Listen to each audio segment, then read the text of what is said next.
बिस्मिल्लाहिर्रहमानिर्रहीम। अस्सलाम वालेकुम दोस्तों कैसे हैं आप। अल्लाह पाक से दुआ करता हूँ आप खैरियत से होंगे और अल्लाह पाक की हिफ्ज़-ओ-मान में होंगे। गर्मियों में उगाए जाने वाले फूलों की वैरायटी इतनी ज़्यादा तो नहीं होती, लेकिन फिर भी कुछ फूल ऐसे होते हैं जो गर्मियों में बहुत आसानी से हो जाते हैं।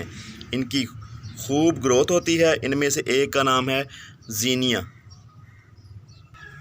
दोस्तों ज़ीनिया के पौधे पर बहुत ज़्यादा फ्लावरिंग होती है। इसके पौधे की लंबाई तकरीबन 1 से 1.5 फुट तक हो जाती है। ज़ीनिया फ्लावर मुख्तलिफ़ रंगों में आते हैं। मेरे पास ये जो सीड हैं ये ऑरेंज ज़ीनिया के हैं, क्योंकि ऑरेंज ज़ीनिया मेरा फेवरेट फूल है। ज़ीनिया के पौधे गर्मियों में ग्रो किए जाते हैं और इनकी खूब जो है ना नशोनुमा होती है। इनके सीड फरवरी से लेकर आप जून जुलाई तक इसको ग्रो कर सकते हो। दोस्तों बेहतर होगा कि आप ज़ीनिया को मई के महीने के अंदर अंदर ग्रो कर लें। जून जुलाई में गर्मी तेज़ होने की वजह से इनकी कुछ ज़्यादा केयर करनी पड़ती है, हालांकि सीड जून और जुलाई में भी ग्रो हो जाते हैं। दोस्तों ज़ीनिया फ्लावर पर डिफरेंट कलर के और मुख्तलिफ़ साइज़ के फूल आते हैं, जो कि अलग अलग वैरायटी पर डिपेंड करता है। ज़ीनिया के सीड आप अपनी लोकल मार्केट या ऑनलाइन भी परचेज़ कर सकते हैं। इन सीड को आप ऑनलाइन मंगवा सकते हैं, क्योंकि आजकल ऑनलाइन जो सिस्टम है वो जल्दी से आपके घर की दहलीज़ पर आपको जो भी चीज़ आप मंगवाते हैं मिल जाती है। दोस्तों मैंने भी इन सीड को ऑनलाइन दराज ऑनलाइन से मंगवाया है। ये जो मुझे पैकेट है 100 का मिला है और इसके जो सर्विस चार्जेस हैं वो 100 थे और इस तरह ये मुझे 200 का पड़ा है। दोस्तों ज़ीनिया को ग्रो करने के लिए हमने बाल वाली मिट्टी का इंतखाब किया है, जिसे हम सैंडी सॉइल भी कहते हैं। आप ज़ीनिया को सीड ग्रो करने के लिए वर्मी कंपोस्ट भी इसमें मिक्स कर सकते हैं, लेकिन मैंने थोड़े से पत्ते इसमें मिक्स किए हैं और कोई चीज़ इसमें मैंने दूसरी ऐड नहीं की। दोस्तों वर्मी कंपोस्ट ऑप्शनल है, आप चाहे तो इसे स्किप भी कर सकते हैं।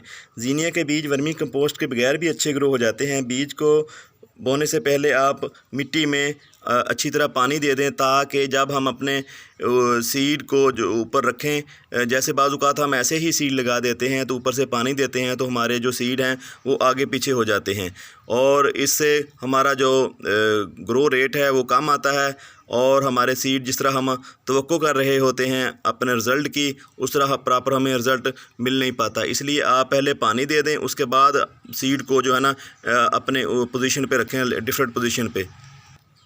दोस्तों अगर आप पहले पानी दे देंगे तो आपके सीड आगे पीछे नहीं होंगे और आपको सक्सेस रेट जो है ना 100% मिलेगा इंशाल्लाह। दोस्तों आप बीज डालने के बाद भी पानी दे सकते हैं, लेकिन मैंने मिट्टी में पानी पहले ही दे दिया था एहतियात के तौर पर।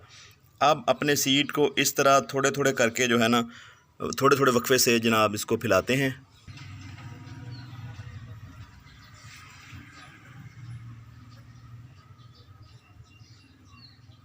इस तरह करना है आपने। दोस्तों ये जो हमने अपने बीज ग्रो करने थे ये इसके ऊपर मिट्टी के ऊपर हमने फैला दिए हैं डिफरेंट पोजीशन पे। तो अब इसके ऊपर हम थोड़ी सी हल्की सी ना मिट्टी की तह बिखेरते हैं इस तरह करके कुछ।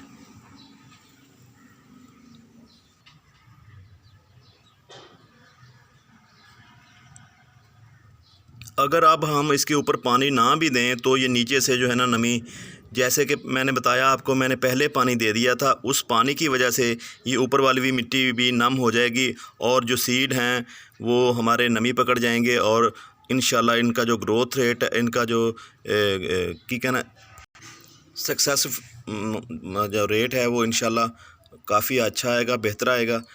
दोस्तों ये थी छोटी सी वीडियो जो मैंने आपको बना के दिखाई। मिलते हैं किसी और वीडियो में, तब तक आपसे इजाज़त चाहता हूँ। अल्लाह हाफिज़।